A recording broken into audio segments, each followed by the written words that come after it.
Great morning, Spirit Plant Medicine Group and the Conscious Living Network family.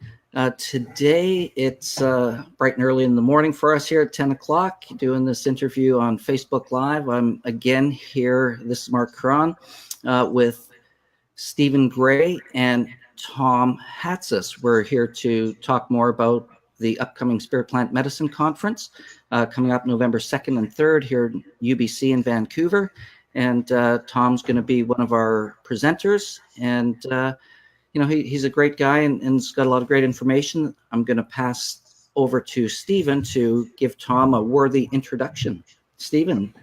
Well, that's no problem because Tom's worth a worthy introduction, Mark. I know Tom personally, and I think we have a lot of respect for each other. I certainly have a lot of respect for Tom. He's in his bio. He says he's a historian of witchcraft, magic, Western religions, contemporary psychedelia, entheogens, and medieval pharmacopoeia. What I want to add to that in a more personal way is that I consider Tom to be one of the most rigorous historians of this material around. As I was telling you last night, Mark, if somebody tries to make unsubstantiatable claims about particular medicines historically and try to get them by Tom Hatsis, ain't going to happen. Because Tom has done the work. He told me once that he had he had taught himself, taught himself Latin so that he could read primary sources.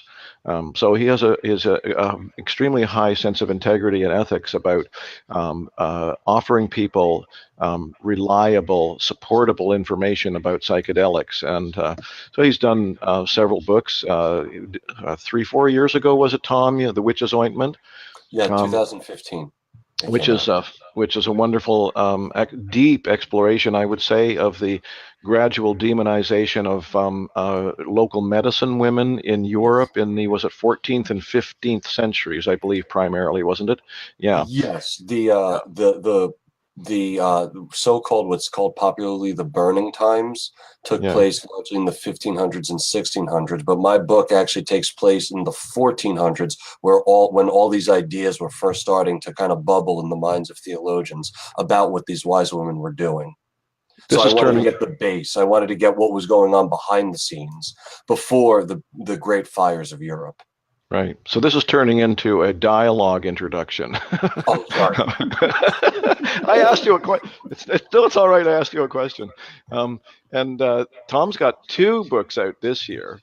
I won't ask you any questions about them yet. One is called Psychedelic Mystery Traditions. I've read that book, and it's fascinating. Again, the same idea.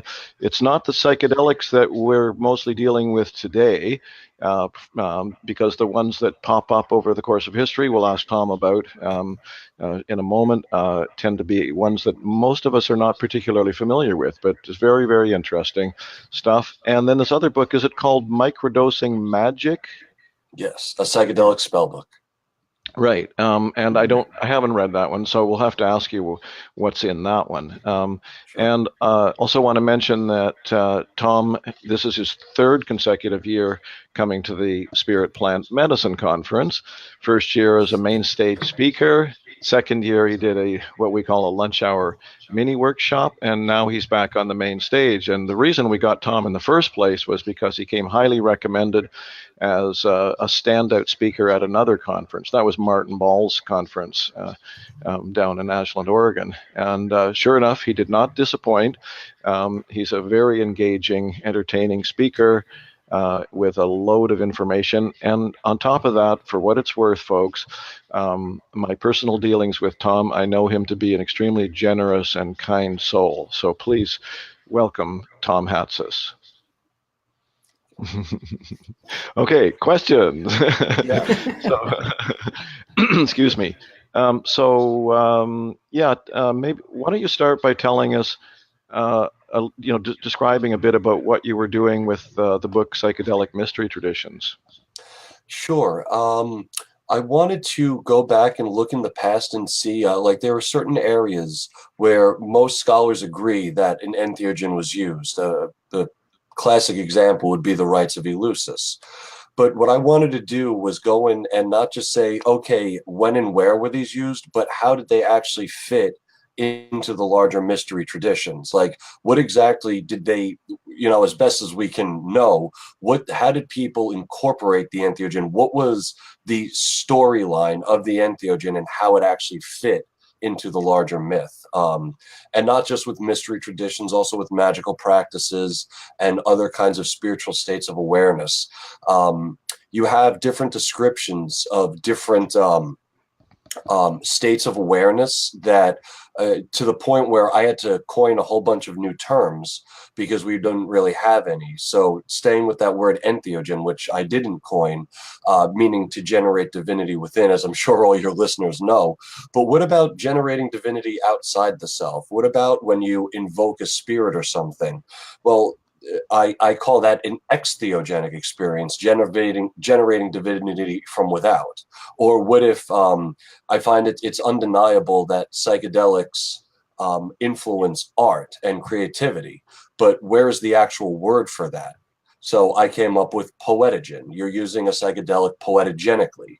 So what I did was go back in history and try to find areas where people were using psychedelics for more than just entheogenic purposes and try to bring to light and give a new definition to what I think might have possibly been going on in the past. Yeah, thank you. Could you share with the viewers a couple of maybe kind of particularly telling examples of, let's say, I mean, take this question as broadly as you want, but say a particular culture and period of time where use of these, psychedelics or whatever other word you want to apply to it had a significant impact on the culture of the time, or at least on some significant subcultures of the time. Absolutely. Definitely in ancient Egypt, Rome, Greece, places like that. Let's stick with Egypt though for a second. So in Egypt, you have a lot of references to opium use, and you also have references to mushroom use. In one particular case, there was a priest who accused these Egyptian priests of eating mushrooms and hemlock in order to be able to sit in their temples and silent, in prayer and contemplation all day.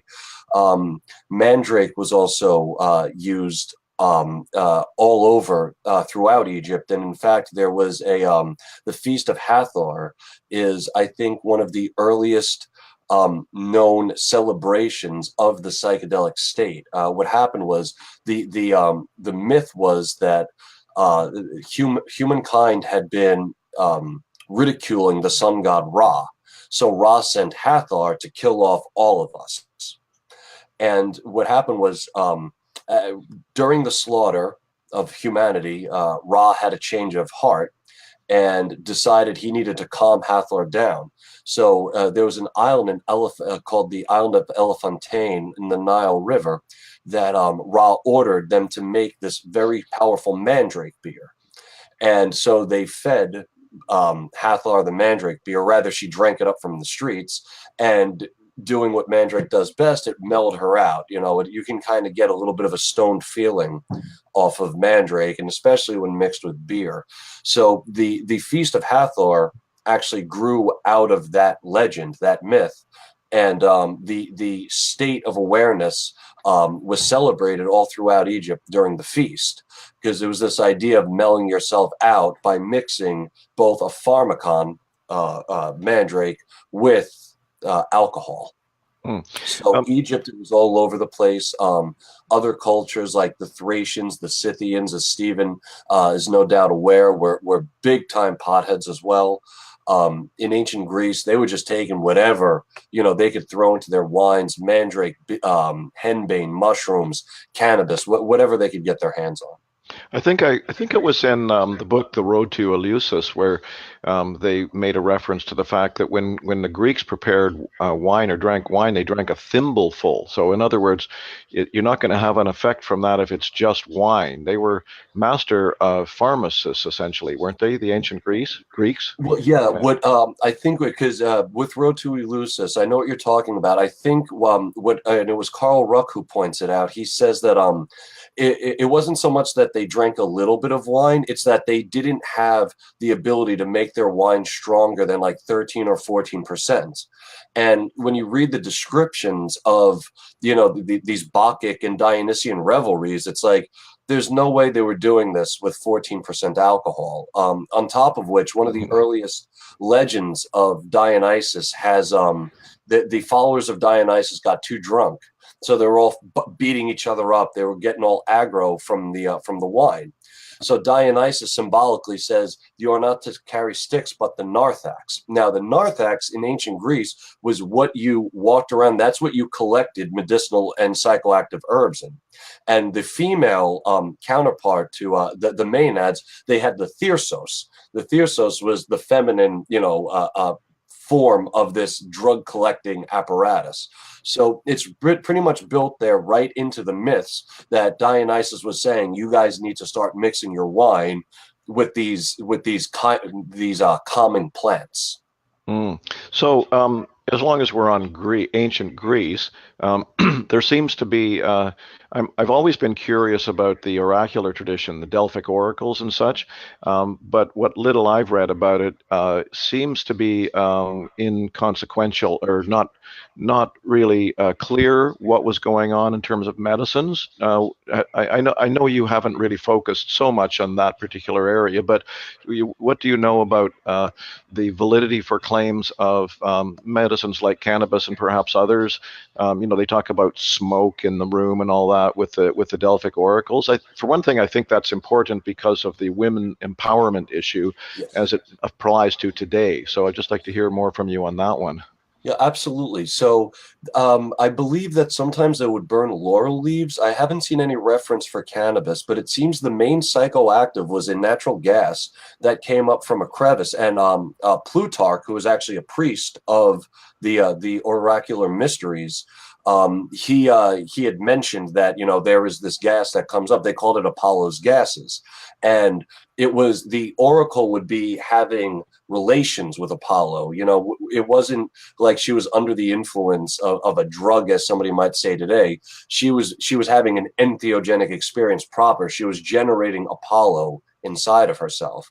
And they were very powerful. And all priestesses and oracles were very powerful in the ancient world. And I think that the psychedelic renaissance is actually reflecting that. We're seeing that again. Of course, you mentioned last night, I listened to your interview, Zoe Helene's cosmic sister, and all this good stuff going on with that. And that's what I'm seeing with the psychedelic renaissance. We're really bringing this stuff back, because in these psychedelic societies of the past, women were at the top of the pyramid.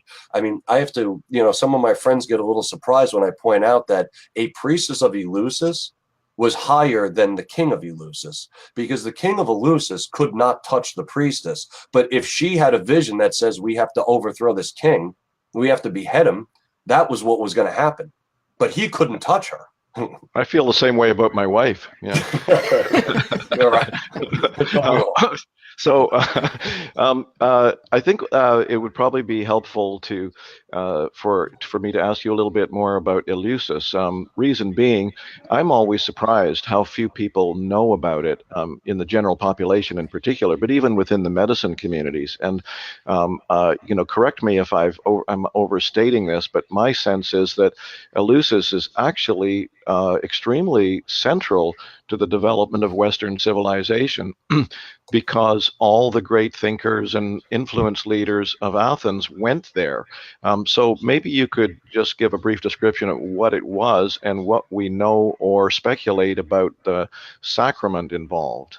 Sure. So that's a great question, because in my new book, I kind of offer a new theory as to what was going on. And let me say right up front, nobody knows what was actually going on, because you were not permitted to speak about what you saw in the mysteries, during the rites. But some clues have been left behind. What I think was going on is that it was a little bit more. Let me back up a second. Excuse me. What is normally said about the rites of Eleusis is that it was just a ceremony that celebrated seasonal change. And that, we have the spring when Persephone rises from the dead, and we have the fall when she goes back to Hades. I think that there is far more going on. It seems as if when you read the Homeric hymn to Demeter, there is this entire drama of the human story and our ability to become divine.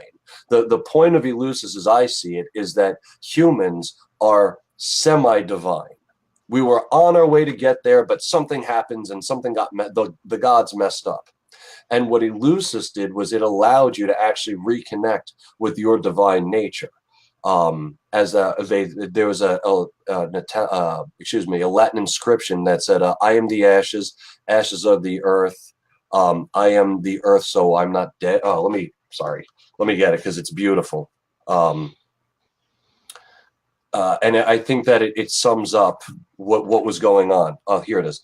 I am the ashes, ashes are earth, earth is the goddess, therefore I am not dead. Oh, I've heard that one. That's beautiful. Yeah. Cycle of life. What it showed was that even though the grains fall, what happens when the grains fall? They spring back to life the next year.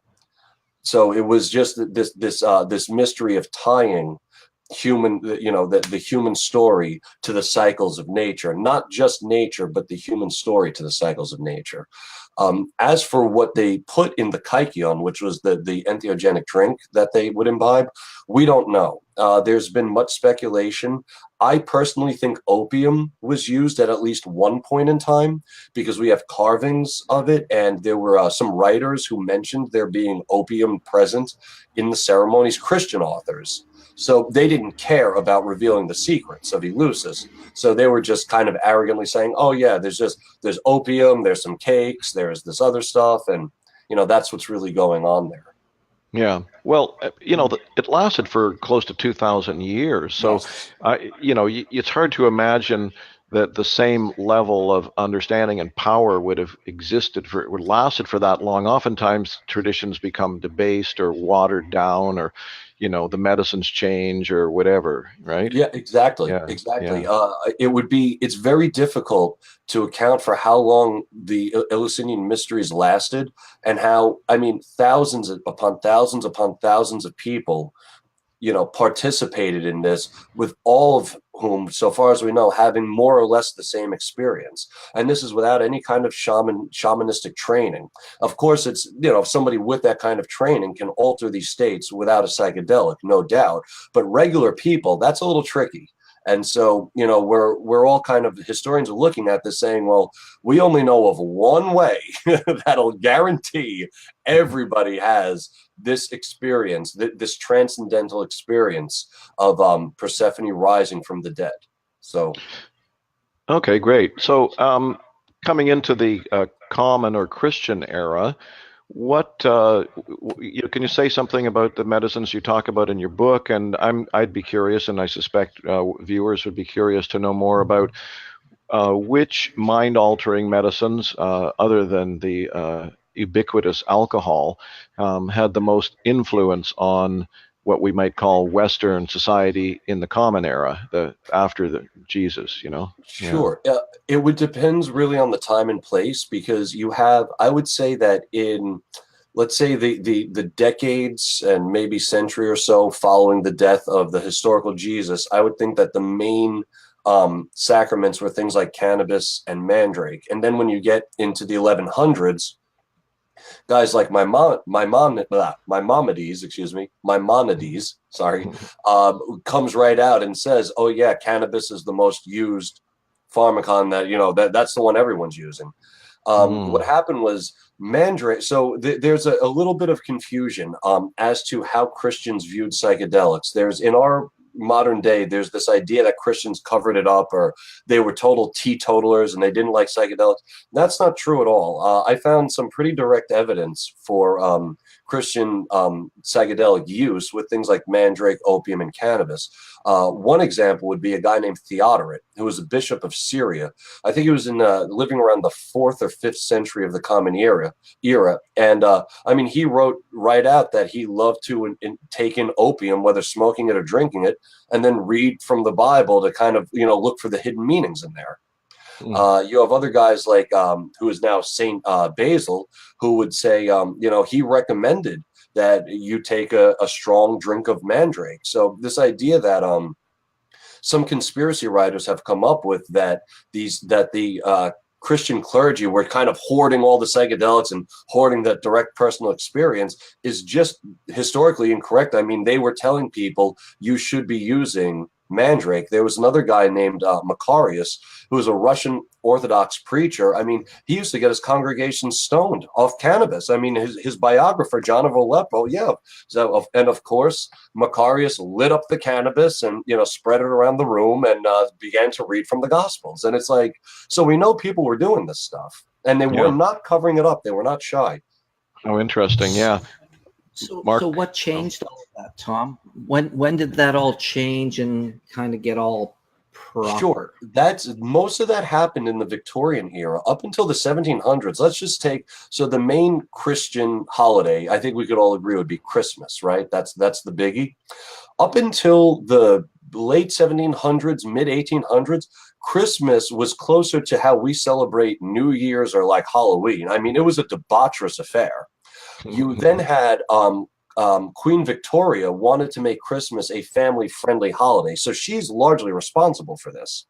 And they kind of took Christmas out of the out of the bars and the pubs, and out of the brothels, and brought it into the home and made it child-centered. This, of course, in the late 1800s, came with the rise of the Industrial Revolution and marketing more things to people.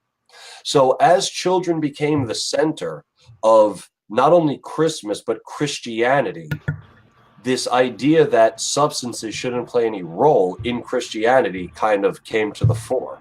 It's a much more complicated history than that, Mark, but that's really the base of how it happened. It had to do with the changing of Christmas season. And then, of course, you had the Reefer Madness era, and, Christians lose their mind anytime, the devil's mentioned. And all you had to do was just say the devil's weed. Or the devil's alcohol. They did the same thing to alcohol. With Christians in a Christian country like America, where I live, you just put the devil in there and people are going to lose their minds. So, I mean, I'm on a movie poster for a movie coming out called Can a Movie, and I'm wearing devil horns in this movie poster, and the producer got in touch with me and said that people in Alabama are flipping out over this. Like, they're going nuts because apparently now I'm the devil. So... Well, we already knew that, but well, I know you knew that, but your listeners might not. I'm trying to keep it under wraps. Yeah. Well, so stepping back a little bit, symbolism there. Yeah. What's that, Mark? The symbolism that gets attached to it, and I just always find it interesting that even through time, not just in our modern time, and just a reflection of when you start going back hundreds of years, how these kind of things get suppressed. These medicines and these potions are used for so many different things, from healing to spiritual awakening and entheogenic experiences. And then it gets suppressed for, a number of years again, and then it comes back, and then it kind of gets stuffed down again, and it comes back. And, we just kind of see that cycle through history. Yeah, there was also... the nature, these people are figuring it out. It's happening. And especially when you talk about the women and the priestesses and the witches, it's a really interesting connection as you look through history. Yeah, agreed. So Tom, stepping back a little, in terms of Mark's question about when this changed, your earlier book, the Witches Ointment, correct me if I'm misunderstanding, but it seems to me there was that had a huge influence, at least on Western culture, that whole period of time, because there was this systematic, at some point, I guess, and concerted, continued suppression of local medicine women who knew all the herbs and the plants and all that. I mean, we know that around the world, indigenous people have pretty much known the capabilities of all the plants around them, and because those people, like in the Amazon, for example, weren't completely destroyed until much later. They were, they still had that knowledge up into the 20th century, oftentimes. But was it not pretty much drummed out of European society with these campaigns to suppress and persecute the medicine women? Sure. They tried to drum it out of European society, but I don't think it was ever very successful. I mean, they certainly changed the European landscape by burning. I think, it was about 40,000 souls that we're aware of. I know, right? Insane. And that, let me also say, that does not include all the people that were thrown in prison, died in prison, or were tortured to the point where they couldn't even live once they, let's say they were exonerated from all charges. Well, both your arms and your legs are busted up, and you're probably suffering from some kind of internal bleeding from the torture. And it's like, so that person's released onto the streets, dies 2 days later on the road, in the gutter. That's not going to be recorded either. So the number is probably higher. We have records for about 40,000, but that's not all of it. It's a shame. And getting back to Stephen's question, there was a magical, what it was the church was in many ways in competition with these wise women. They were competitors, clergymen and wise women. The problem is only one of those sides had the swords and the nooses. Yeah, exactly. Yeah. So unfortunately, and the shame of it is that in many ways, these women's prescriptions were right on line with what was coming out of the medical universities. A lot of the some of the stuff I translated for the Witches Ointment, some of the lower level like folk healer books, I mean, they were taking these prescriptions right from the university libraries. And then you had other guys like Paracelsus, the infamous Paracelsus, who was one of the more brilliant physicians of the 1500s. When he taught, I believe it was at the University of Zurich, he opened up his lectures to local healers and wise women. So you had, his classrooms would be filled with these wise women learning this medicine and also teaching him.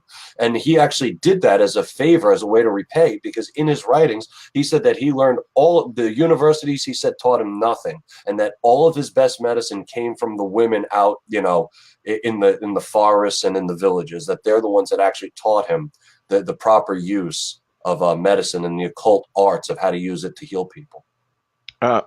He's still well known in some circles today, right? He talks about, what is it? There's some long Greek word that I've forgotten that he uses as a kind of a code word for psychedelics or something, right? You mean laudanum? No, there's some, never mind. Yeah. Anyway, I'm curious, and I think maybe our viewers might also be curious to know a little bit more about what some of these now somewhat obscure medicine effects are, such as mandrake and henbane, for example, which you mentioned, I think, frequently in psychedelic mystery traditions. Like, what does mandrake actually do? And does it have any application in the medicine world today, in the psychedelic renaissance today? For some, I mean, I use mandrake and henbane. I actually just did a little magical ritual the other night, and I was inhaling mandrake and henbane along with cannabis. So there's essentially 3 stages to the solanaceous plants, which are mandrake, henbane, datura, belladonna. They're cousins of tobacco and the eggplant, and they can be a little dicey. It's a little difficult to handle them. The first time I ever inhaled mandrake and henbane was in 2005, and I almost killed myself. So just a warning to your listeners, to really, as I say to people that ask, stick to the safe, illegal stuff like mushrooms, because they could be very deadly. So the 3 stages of solanaceous intoxication is you'll get a little buzzed off of a low dose, kind of tipsy, almost like a drunk feeling. Slightly higher, you're going to be stumbling around the room and having light visuals, the kind of things like a light dose of mushrooms might give you, just the trails on your fingers. A little higher than that, you're going to fall into a very deep lucid dream state where the dreams are going to be just as real as this conversation we're having. And if you up the dose any more than that, you're going to kill yourself, like I almost did. Wow. Yeah. But they're hard to work with. They're unforgiving, especially henbane. All your best intentions, like as magicians, we talk about, using psychedelics with intention. Henbane is, that's Hikate's plan. So she doesn't really care what you want. She's going to show you what she needs you to see. Stepping a little further back, perhaps, you've been skeptical based on the available information of some of the claims within the psychedelic medicine communities. I won't mention any names offhand, to associate some of the original inspirations and early years of some of the religions, like Christianity, for example, with psychedelics such as psilocybin mushrooms. So I wanted to ask you a bit about that, but before I do, I can't remember if we've had this conversation before, but 20 some years ago, I went to a conference where Giorgio Samarini, I believe his name is, did a slide presentation where he showed slides of the frescoes in the Byzantine churches of northern Africa from, I believe, sort of around the years to sort of 200, 300 of the Common Era. And they looked, he was pretty good about it. He wasn't trying to say it's for sure these are mushrooms, but it certainly looked like they were mushrooms on the ends of the branches of these things. And so he was, kind of opening the question to us that, was it possible that a mushroom was a central sacrament to some of these Byzantine era churches? What do you think about that? Ultimately, the problem that I have with that as a hypothesis is that there's no mention of it anywhere. And, just like with Chris Bennett's amazing work into cannabis history, I know you're familiar with his stuff. I mean, he's digging up, one reference after another to cannabis. I'm digging up reference after reference after reference to opium, mandrake, henbane. Nobody ever talks about a mushroom. Like, why is that? I mean, if the problem with it is that they say that it was covered up and that's why nothing is there. And that goes back to the whole idea that the priests were hoarding, the psychedelics. And that just isn't true. If you go back and read the records, I mean, they talk about all this other stuff. It doesn't make sense that they would talk about the spiritual effects of cannabis, literally put cannabis in the holy anointing oil, but they don't talk about mushrooms. Going back to Theodorus said that he loves to put himself in an opium trance and read the Bible for secret meanings. And he's not going to talk about mushrooms. Or what about the Egyptian priests who, we know the Catholic priests were saying, oh, they're eating mushrooms. Well, why didn't they say that they're also eating mushrooms? They talk about all this other stuff. And it would be like, I'm not going to get into it because it's a long analogy. It doesn't make sense that they're going to say everything about all the other substances that they're working with that they wouldn't then. Yeah, it would be like, imagine in 1,000 years, Canada and America are no longer, we've been bombed, we're totally annihilated, right? And in 1,000 years, archaeologists are coming, they're sifting through Portland, they're sifting through Vancouver, and they're finding these big signs. It's like, what does that say? Wendy's? What is this big sign? It says when, oh wait, look at this. There's another one over here. It says Taco Bell. And so they start digging deeper, right? And they find it's not just these big signs. There are menus in there. And there's pictures and there's employees' names hanging on walls. And they keep digging and they find there's a McDonald's and there's a Burger King. They say, let's all get this stuff back to the lab and, analyze it and find out what was going on here. And so this other guy, this person who is not an archaeologist, but likes to pretend he is, comes along and says, oh yeah, look, they had McDonald's and they had Burger King and they also had good stuff. Wait, they had what? Well, good stuff. Well, what do you mean they had good stuff? Well, that was another one of these fast food establishments. That's what it was called, good stuff. They had McDonald's, they had Taco Bell, they had fast stuff. Well, where's the evidence for fast stuff? Oh, they covered it up. What do you mean they covered it up? Yeah. Well, they didn't want people to know they were eating fast food. But we know about McDonald's, we know about Taco Bell, we know about Wendy's. It seems like they didn't have any problem letting people. I mean, we're looking at their commercials. We have menus. Like, what do you mean they covered it up? Oh, no, there's this thing called good stuff. They covered it up. You don't know about it. You're not really a scholar. Just listen to me. Yeah, I That understand. is the holy mushroom theory in a nutshell. Well done. Well, I think also in 1,000 years, just on the lighter side for a second, what they'd probably find out that our primary psychoactive was sugar at this period of time. Yeah, right. Yeah, exactly. Another one I think that at least some people will be interested in, hopefully not just me and a few other, odd souls, and that I believe you have a more nuanced understanding of than seems to be out there, is this apparent whole issue, which I've always thought was central to the development of Western society in the Common Era, of this apparent sort of battle, you might say, or ongoing war between the Orthodox and the Gnostics of the early Common Era.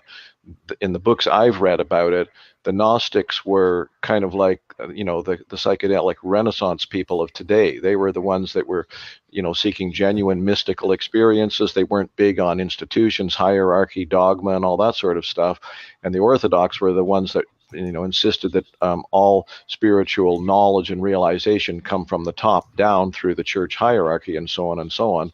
And they were the control freaks. They were the ones that suppressed the Gnostics, and they, like as you were talking about in the sort of battles between the secular and religious authorities of the Middle Ages versus the medicine women, they were the ones with the weaponry, and so the Gnostics lost. But it's not that simple, is it?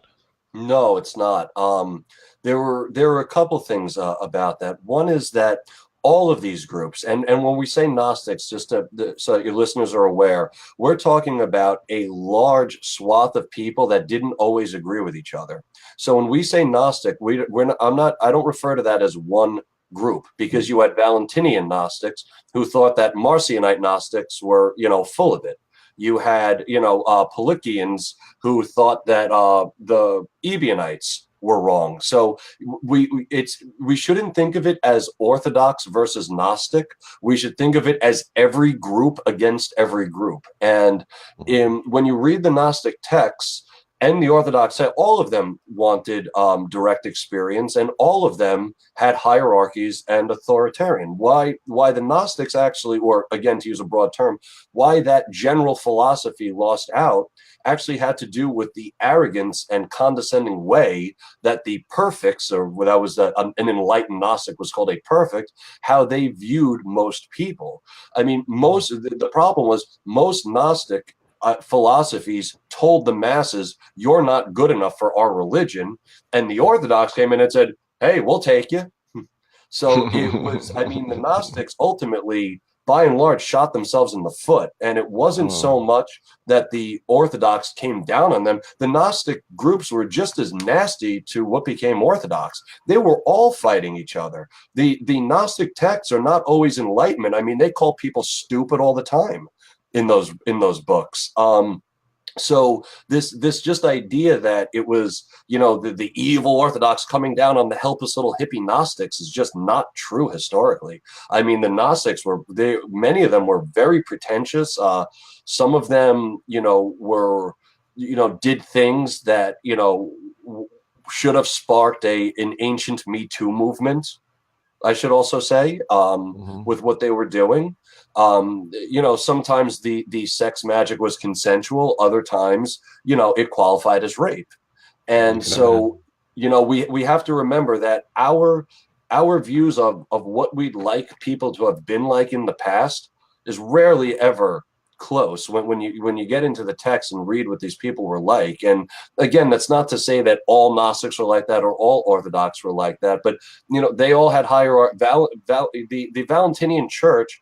They didn't get along so well. They had so many different ideas as to how the church should be run, aka hierarchy, that they split into a Western church and an Eastern church. And that had nothing to do with the Orthodox at all. This was just two groups within the same Gnostic church that hated each other.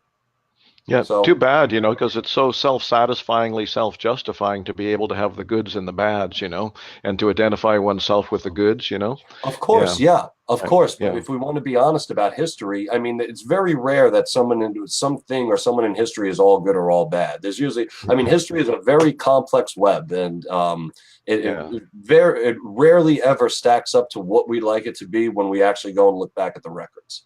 Yeah, Well, wonderful. especially when we So, tend to look at mainstream history, kind of what gets taught in schools, and just the basic knowledge of, today's world anyways. There's so much, even if we just look at our history through our religions and our different cultures, it's just so varied. And that's why I find it, I'm just sitting here taking all this in, Tom, because, you say so many things that are so beyond what the average person really even knows about history. yeah. Oh, I So like this. I love it. It's a great eye opener, and it goes to show that, as different as I don't even want to say as evolved necessarily as we are, but just the technology and the industry and everything else. Yet there's still a lot of these same common challenges and behaviors throughout the history of mankind.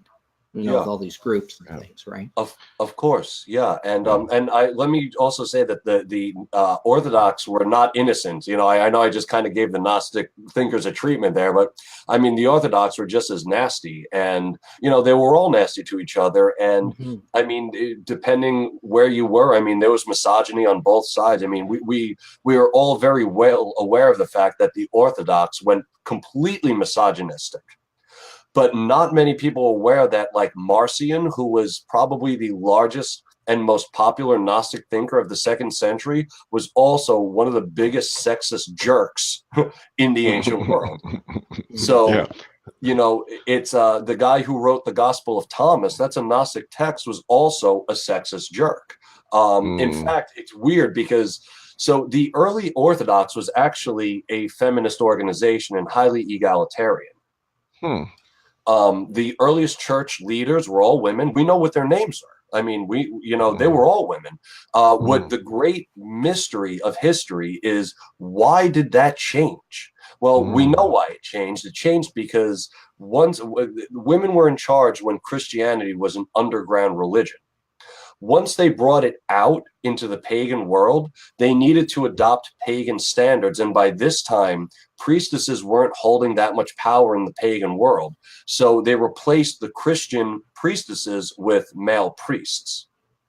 To just kind of fit in with what the current religious trends of the time. I mean, a lot of the stuff you have to understand is accidental historical context. Just people being in a place when a whole lot of shifts are happening. Yeah, fascinating, Tom. You know things. So perhaps, we're about 45 minutes or so in now. Perhaps we could bring it up to the present, because I know you identify very much with the psychedelic renaissance. And perhaps I could put a question sort of like this. Terence McKenna, when he was still alive, of course, used to talk about giving occasionally a State of the Onion address, a riff off the State of the Union that presidents give, the onion being the metaphor for the peeling away of illusion to the core of what's real. So what would you say, what would you say about where we are now with the psychedelic renaissance? How's it going? Are you confident that things are developing properly? Are there pitfalls? Are there problems, et cetera, et cetera? Yeah, I mean, I think it's mostly going in the right direction. Cannabis is legal here, and it's getting more and more legalized everywhere, and it's getting more and more accepted. I believe the FDA over here in America is looking into, or they just recently approved, or something happened with psilocybin mushrooms. They want to test it for PTSD. I know that MAPS Canada, you guys got into, was it phase 2 of MDMA testing for PTSD? I think they've gone past that, and I think what you're talking. Okay, so the pendulum is clearly swinging in our direction. So one of the things I'd like to see a little less of in the psychedelic renaissance is the doom and gloom of the past. This idea that heads and hippies are just being rounded up and thrown into paddy wagons and hauled off to here. That's not happening. I mean, even in New York, where I grew up, where I got arrested for having cannabis when I was 19 in the East Village. I mean, I spent the weekend in jail over that. Now you just walk around the East Village. It's not even legal, but the cops don't care because it's New York. They have real problems to think about. It's not, they're not going to bust some kid anymore for cannabis. It's just not worth the time. The taxpayers don't want it. Nobody that's the thing. Even people who don't smoke cannabis are sick of cannabis laws. that throw people in prison for it. They think it's ridiculous. So I think the tide is very much swinging our way, that way. So that's good. The one thing where I think we need to be a little bit careful is when we get into the problem of how can we put this, of too many gurus. I was saying before, last weekend I had my first very profound and unbelievable and extraordinary ayahuasca experience. But I am not about to go put on robes and start preaching to the masses that they need to take ayahuasca. And what you have is people doing that. They go and they have this really life-changing experience, and they make choices that, in my opinion, might be irresponsible. Maybe they'll tell people, to go do something that they shouldn't be doing. I mean, I love magic mushrooms. They're my favorite medicine ally to work with, but I would not tell somebody, everybody, you should take these, because some people, have, their own internal things they have to deal with, and taking mushrooms isn't good for them. And I don't, I don't want people putting other people in danger just because this medicine works for us. It might not work for everybody. Of course, I want it to work for everybody. I want everybody to eat magic mushrooms, but unfortunately it's not, that's, some people bug out just by having cannabis, so you got to be careful, because we're all our own cosmic chemistry labs, and we all react to things differently. So just for everybody to make sure, to be careful. As much as I do praise these things, I do want to say, please, please, please, your life and your mind and your soul, those are the things that are truly valuable. If you have any hesitation about taking a psychedelic, don't do it. Yeah, well, that's, I'd like to put a plug in for the conference on that point, because, oh yeah, well, what I've been doing most of the questioning, so why don't you do that, Mark? Because we're really focused on setting and the importance of, bringing information that is responsible for people. Go ahead. Well, and that's exactly it. That's why we bring people such as yourself, Tom, and other, world-class experts, because, with this renaissance coming and all this information coming down the pipe, it's to give people good quality information so they can make a quality decision for themselves. Because like you say, it's not just, maybe back in the day, hundreds and thousands of years ago, they would just go nuts and have a party. It's not about that. And it takes me back to what you were saying earlier about that, and what you were talking about just with the mandrake and taking too much. You don't want to just hear about these things, go do it, and not be supervised. And we talk about safety, setting, and having the right people leading you through these journeys or these experiences.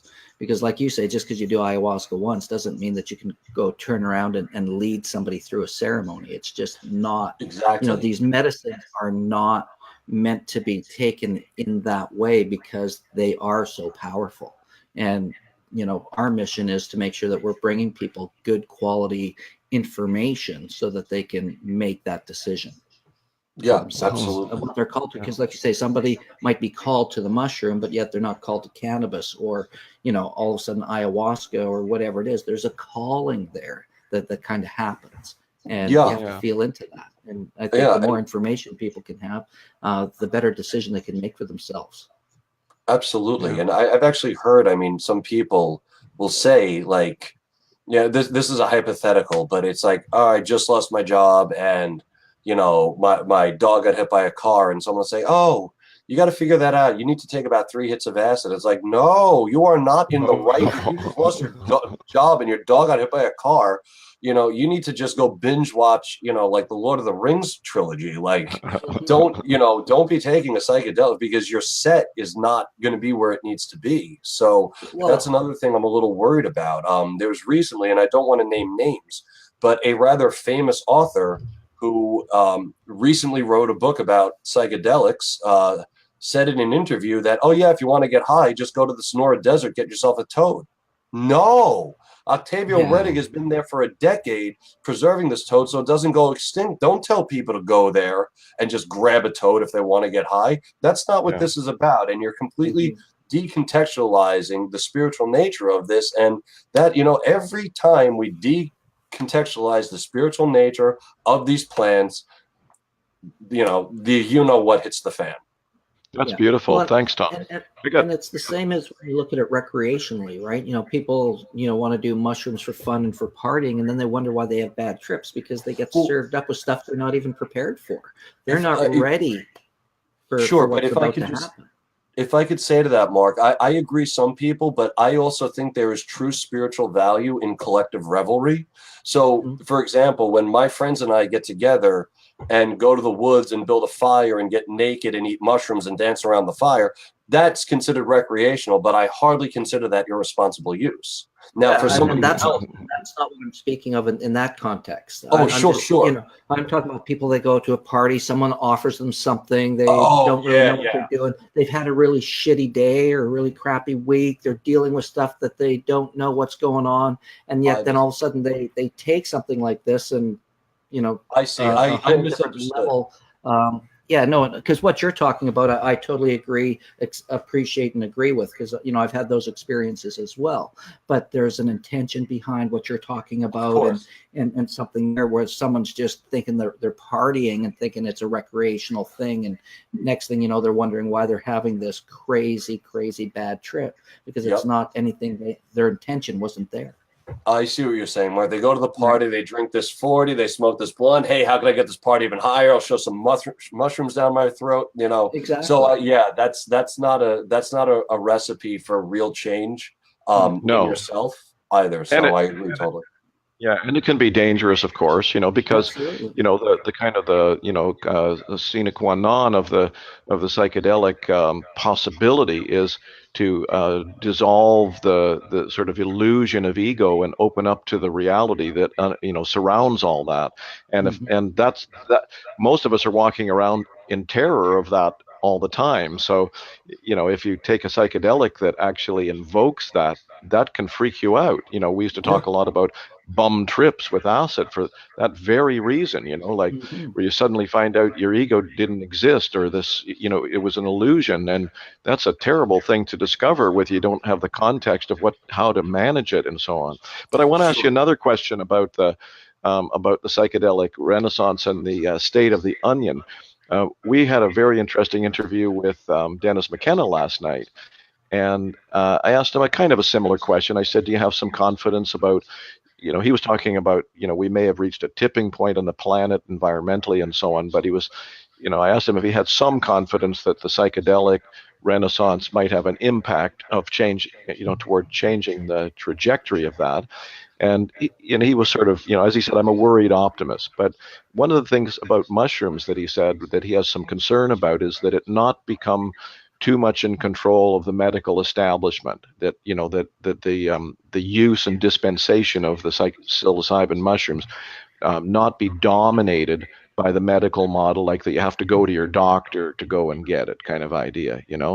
Sure. You think so?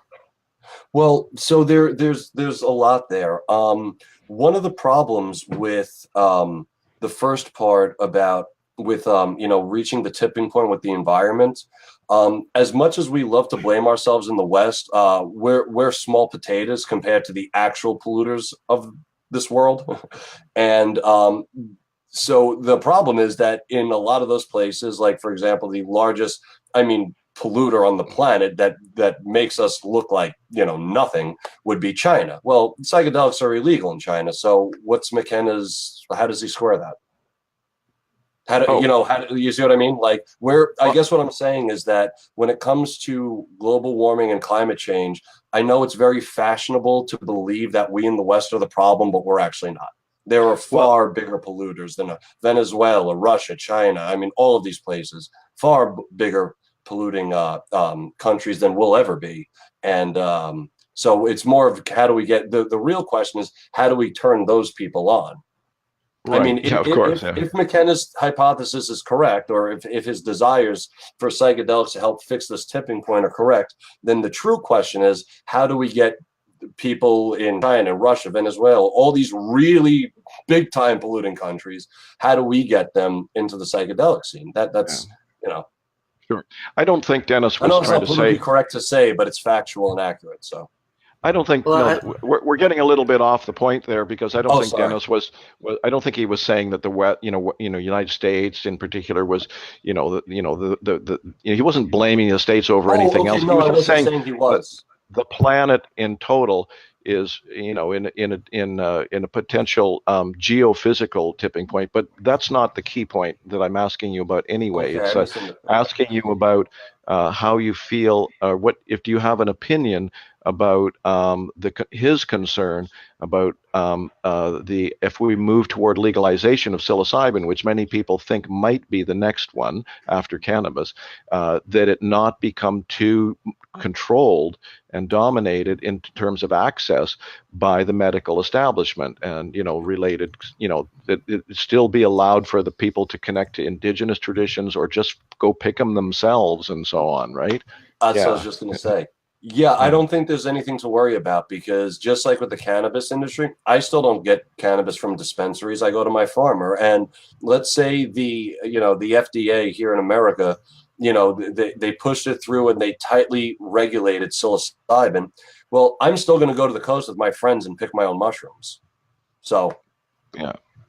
and I think that people that are interested in these and working with these allies are very that's what they're going to do too. In fact, I write that in Microdosing Magic, that the true beauty of the mushroom is that there's no middle person at all.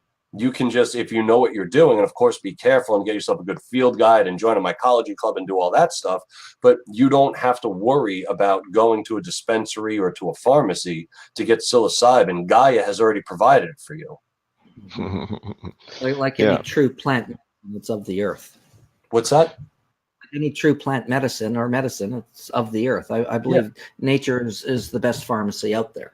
So, Yeah. look to nature. I think there's more or less. I mean, with cannabis, definitely. With mushrooms, definitely. Like, I don't really know the chemistry of what they're trying to do with psilocybin, so it would be ignorant for me to speak on that. Yeah.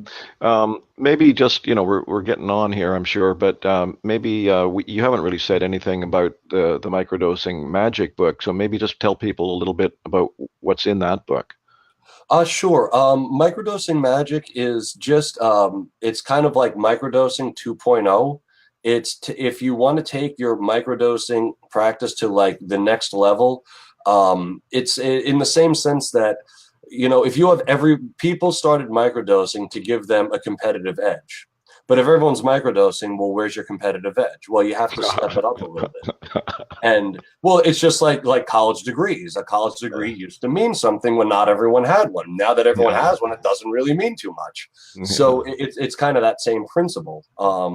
And what microdosing magic is I show you how to actually use for me, mushrooms, that's my main medicine, but you could use any psychedelic, and how to actually get the most out of it, in the sense that I liken it to a healthy diet and exercise. Let's say microdosing is having a healthy diet. Well, that's a good thing. Having a healthy diet is a very good thing by itself. And let's say exercise is like magic. Well, exercise by itself is a really good thing. But what happens when you put healthy diet and exercise together? You get something way better than the both standing alone could ever be. That's microdosing magic. And I mean, for my own life, through microdosing magic, I wrote 2 books this year, and my partner and I are about to win a Guinness World Record. And all of that is just from microdosing magic. Guinness World Record for what? The largest magical ritual ever performed in the United States. Say more. So a few years ago, when I was on tour for the Witches Ointment, I made 5 stops in the U.S. In Mount Shasta, Northern California, Los Angeles, Aiken, South Carolina, Salem, Massachusetts, and the border of North and South Dakota. And when you put it all together, it makes a giant pentacle over the entire country. And at each of these stops, I would perform a ritual by myself for I won't get into all of it, but I would perform, let's just say, a ritual at each stop, and I submitted it to the Guinness Book of World Records for magic, because the current winner, the current title holder, is a bunch of people just got together and took a shot at the same time, like a shot of alcohol, and they called that the biggest libation ritual in the world. And I mean, if you go to Manhattan every Saturday and Sunday, Friday night, whatever, you're going to see thousands of people taking a shot at the same time. I didn't think that was worthy, personally, of a record for magic. So I went and I did this, and I submitted it to Guinness, and they said, well, there's not enough evidence to demonstrate that you actually did this. So now I'm doing it a second time. My partner's coming with me. We're filming it. And now at each of these 5 stops, everyone is invited. Come out, take pictures, take selfies, take video. The more evidence, the better. And be part of this thing. And I'm going to have a book with me. Can't seem to find it right now, but I'm going to have a book with me that everyone along the tour can sign. That will be submitted to Guinness and say, okay, you want evidence?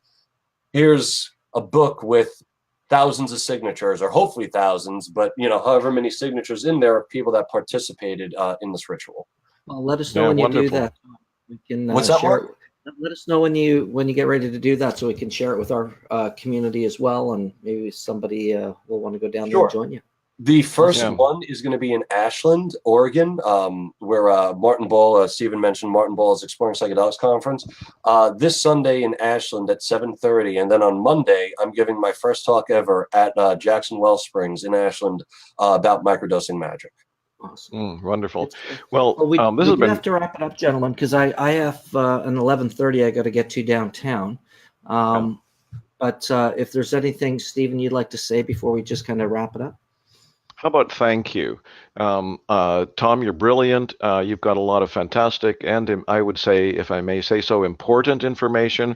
And I want to just add in the little bit about that I think can sometimes be forgotten, the sort of celebratory, revelatory, Dionysian element to all this. It's we can't be too serious about the psychedelic renaissance, huh? Yeah. Well, we can be, but I mean, I think collective revelry and that community gathering, I think that is a very serious thing. I mean, that's what brings people together. Like, we can definitely have our individual entheogenic experiences and for our own personal growth, and that's fantastic, obviously. But when you get a bunch of people together in just that love and companionship and fellowship and sharing in that beautiful experience together, I think that there's real value to that. Yeah. When I said serious, I mean there's a difference between commitment and taking oneself seriously, or being sort of somber about it all. Yeah. Of course. Yeah. There can be a lot of joy and laughter and stuff, and free expression of mind and body in a lot of ways, right? Yeah. But anyway, that was a long thank you. So thanks a lot, Tom. And thanks, Tom. The history lesson just inspires me to pick up a couple of books I've got sitting in my stack here to take a read. And I look forward to meeting you again coming November 2nd, 3rd, 4th, UBC for the 8th annual Spirit Plant Medicine Conference. And we're just happy to all have you around. So if anybody wants to come and meet Tom and hear what he has to share at the conference, we still have room left. And again, thank you very much, Tom. Thank you, Stephen. I really appreciate these conversations so that we can, share information and knowledge and inspire people to do what they feel called to do. Excellent. Well, thank you so much for having me. This was great. It's our pleasure. Thank you. Wonderful. Awesome. All right. Enjoy. Well, until next time, until next time. We are signing off. Great. Thank you very much, everyone. Take care. Guy,